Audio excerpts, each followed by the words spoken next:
in hindsight, governments tend to, and nations tend to think just these things happened in the past. But no one gives away their privilege voluntarily. You always need a social movement to take that right. And just history tells you that. And that's why I was stressing that the importance of the active women's movement and engagement of women in politics in the boardroom, in the companies, in order to change the attitudes and get the men to their senses and work with them. So the legislation in Iceland has evolved pretty incremental, like in the rest of Europe. Some of the important legislation for women is not specifically women's addressing women's issues. It was education, the public health system. It was pretty gender blind in the beginning. It was just considered to be equal for everybody. But when he got the Equal Rights Act into the country, that was in the 70s, and that came with the second wave of feminism when the feminist movement came out in the late 60s and early 70s. Then the equal rights legislation was instituted in 76, if I recall correctly, and then the incorporation of equality between men and women into the Constitution was in 96. What I would stress is, so I mean, there's not that early. Yeah, not that early. No. Before that, you had, of course, the legislation of the late 19th century, which were extremely important for that time of there was the suffrage. There was secured universal suffrage for men and women in Iceland in 1915. It was the equal inheritance legislation. It was extremely important for women. That was the late 19th century. To make sure that women, girls would get the equivalent to their brothers from the household. Many, these are many. It's taking 100 years to build up that legal system to bring all this forward. But when you get to the point of the violence, because I think that is very important, you have to evidently have a clear legal regime that to me, you shouldn't have to. I mean, you don't abuse people, period. But okay, you need that in order to be able to pursue issues in the court system. But there you need to get the attitude. The law and the legislation is just a framework. You have to ensure the implementation. And what I think is very positive things happening in India is the way the media is tackling the issue. The media is extremely aggressive when it comes to sexual violence and domestic violence. They report everything. First, when you come, you're almost in shock, and you wonder, is it so much, or is it because the media is so aggressive? And then you realize the media is doing a good work. That's one thing important. And the second thing is what I mentioned earlier, is you have to get the young man. You have to get the young man to understand you do not behave like that to your sister, to your girlfriend, or to your mother. You just don't do the things like that. And there, the He for C campaign is extremely important. And by the way, the barbership concept was developed in cooperation with He for C. And the He for C campaign had an important conference here last fall, November, of violence against women, men and boys. And you need to move that into the school system, into the sports club. You have to get into the sports club when the boys are playing cricket. That they learn that to be a good cricket player does not mean that you have to be macho and be nasty to your girlfriend. That I emphasize more than the next day. Sorry, I was a bit long on this one. Oh yes, I very much agree with what Ambassador Ibsen just said. That of course, in our country, in our society, it's not a matter of a single law. It's a matter of a long process of coming. I'm really in the case of Italy, I would place it after the Second World War. So when the country restarted their life after this disaster, and when Italy started to experience an economic boom in the 60s. So in this period, all these aspects of transforming society in favor of women started to have discussion. But if I have to say which is the most important legislative event or moment where it happened that it was sort of game changer in our society, I would focus on all the law that removed obstacles, as I said before, in diplomatic career that was precluded. So simply women could not even try to enter the diplomatic career or the police or the armed force. So every law that removed barrier was really very, very important. Why? And I come also to the point of violence, because showed to our people that there were no differences at the end, no, between men and women. So for in the workplace, and I think that it is so important that we are.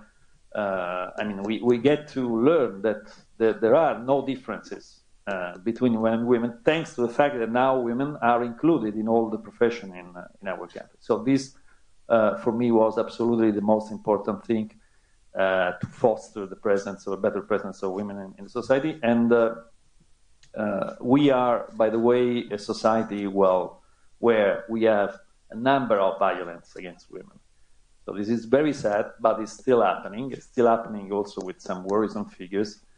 And that shows that we have a long way to go still to reach a more, serene and equal atmosphere. But again, also in Italy, is happening something that more and more, not only the press, of course, is very attentive and very reactive on this, but more and more men are taking position against this violence, the violence that are mainly in the atmosphere of the family. So where, women are usually weaker than men.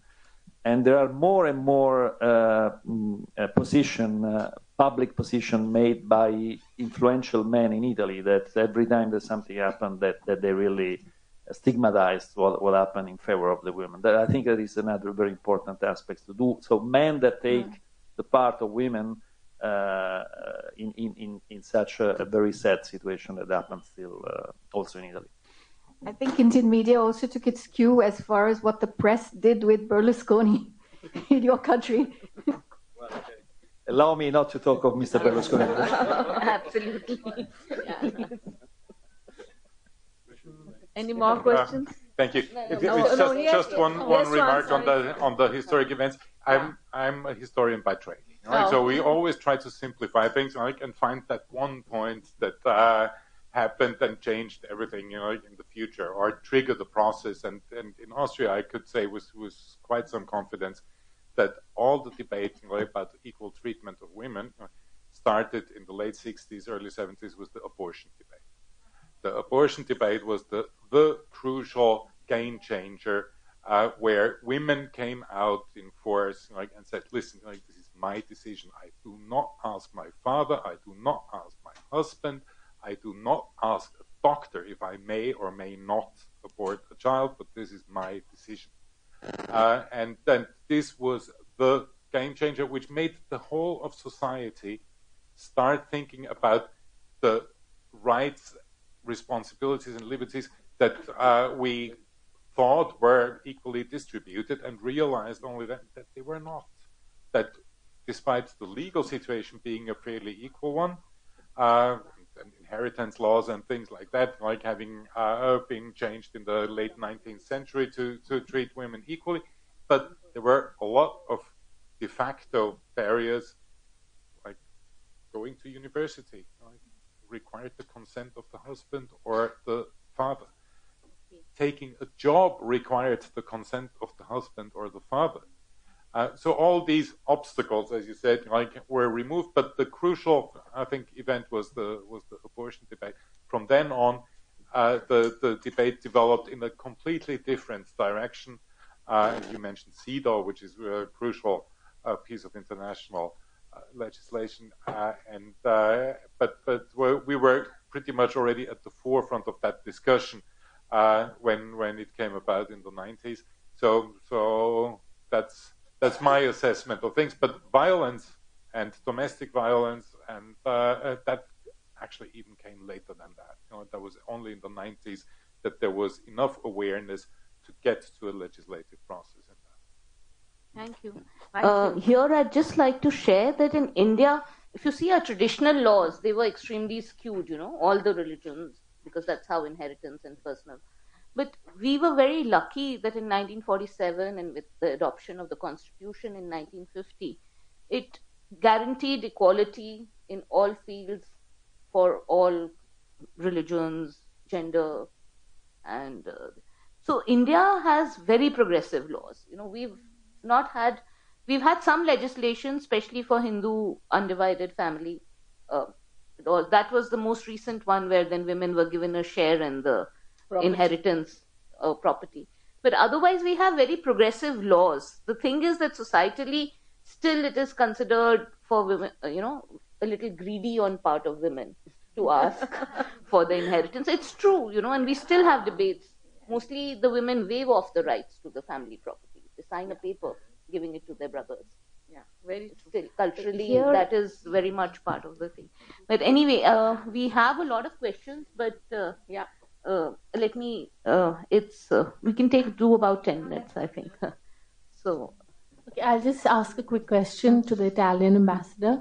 Our company, Renaissance Homes, has been in the furniture business and has been working very closely with the Italian companies in the home and furniture industry. How do you help and promote more women who not necessarily are already in the same business or in similar industries to exchange cultures, exchange ideas, and make it more accessible for people to work? Because it's the way I see it right now, and I've been working with your country for the last 18 years, I find that there's not much flexibility when it comes to women in the work culture. It's the same, the rules are the same for the men and women, and we need to make it a little more accessible and friendly. So how would you feel that there could be any improvement or change, or what schemes are you offering which would help all of us? Well, I see trends in Italy. So I have to say that especially in these last years of my duty as ambassador in Vietnam and now in India, I have the occasion to meet often with the business delegation. Right. And I have to tell you that many of them are women.